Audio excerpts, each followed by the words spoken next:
Kerajaan Mataram kuno. Letak geografis Kerajaan Mataram kuno. Kerajaan Mataram kuno adalah kerajaan dengan corak Hindu dan corak Buddha yang berkembang mulai dari abad ke-8 sampai dengan abad ke-11.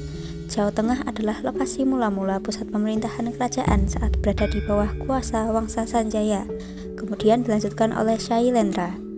Pusat pemerintahan berpindah ke Jawa Timur di bawah kuasa Wangsa Isyana dan menghasilkan kerajaan baru. Didirikan pada 732 Masehi. Sumber sejarah Kerajaan Mataram kuno. Kerajaan Mataram kuno didirikan oleh Raja Sanjayana. Hal ini disebutkannya dalam Prasasti Janggal. Sanjayana menuliskan bahwa zaman dahulu Raja sana memimpin Pulau Jawa. Namun, di peninggalan manapun tidak disebutkan nama kerajaan yang dipimpinnya. Yang kedua, Kerajaan Mataram kuno didirikan pada 732 Masehi, sedangkan Prasasti Mantiasih dibuat pada 907 Masehi.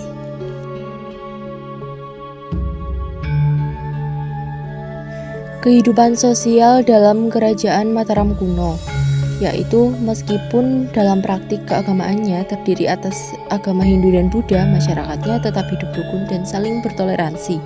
Sikap itu dibuktikan ketika mereka bergotong royong dalam membangun Candi Borobudur.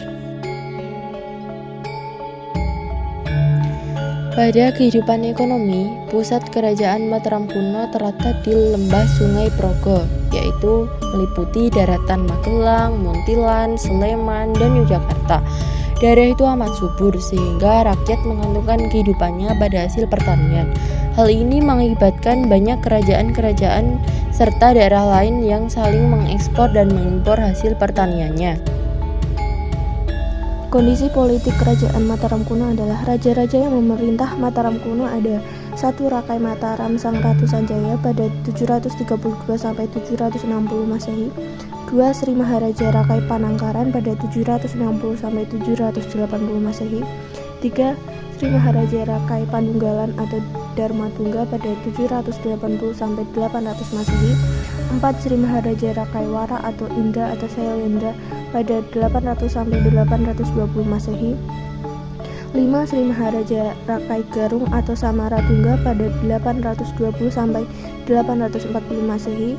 6. Sri Maharaja Rakai Pikatan dan Maharatu Pramodawardhani pada 840 sampai 856 Masehi. 7. Sri Maharaja Rakai Kayuwangi atau Dyah Lokapala pada 856 sampai 882 Masehi. 8. Sri Maharaja Rakai Watumalang pada 882 sampai 899 Masehi. 9. Sri Maharaja Rakai Watukara Dyah Balitung pada 898 sampai 915 Masehi. 10. Raja Daksa pada 915 sampai 919 Masehi. 11. Raja Tulodong pada 919 sampai 924 Masehi. 12. Raja Sumba Dyahwaya pada 924 Masehi.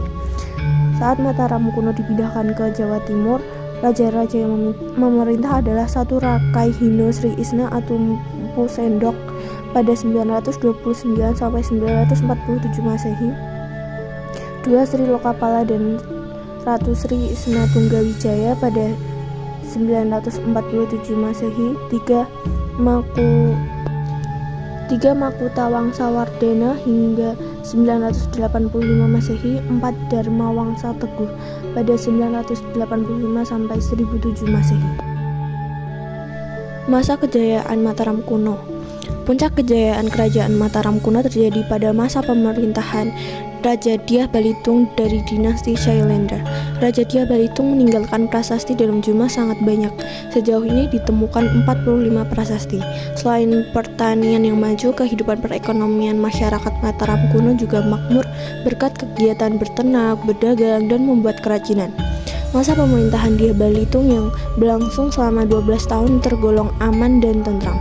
Hanya saja Dyah Balitung harus mengakhiri kekuasaannya karena tahta yang direbut oleh Mpu Daksa. Peninggalan sejarah Mataram kuno. Yang pertama, Candi Borobudur. Candi Borobudur terletak di Kecamatan Magelang, merupakan candi atau kuil terbesar di dunia. Yang kedua, Candi Sewu. Candi Sewu merupakan peninggalan Mataram kuno dan menjadi kompleks candi Buddha terbesar kedua setelah Candi Borobudur. Candi ini diketahui memiliki umur lebih tua dari Candi Borobudur dan Candi Prambanan. Candi ini diperkirakan dibangun pada abad ke-8 Masehi pada akhir masa pemerintahan Rakai Panangkaran pada tahun 746 sampai 784 Masehi. Yang ketiga, Candi Prambanan. Candi Prambanan adalah candi Hindu terbesar di Indonesia dan sekaligus menjadi yang terindah di Asia Tenggara. Yang keempat, Candi Dieng. Candi Dieng adalah sebuah kompleks candi Hindu yang terletak di daratan tinggi Dieng, Kabupaten Banjarnegara. Kompleks Candi Dieng dibangun pada sekitar abad ke-7 sampai akhir abad ke-8 Masehi. Yang kelima, Candi Gedung Songo. Candi ini terletak di lereng Gunung Ungaran, Dusun Darum, Kecamatan Bandungan, Jawa Tengah. Candi ini ditemukan oleh Thomas Stamford Raffles pada tahun 1804.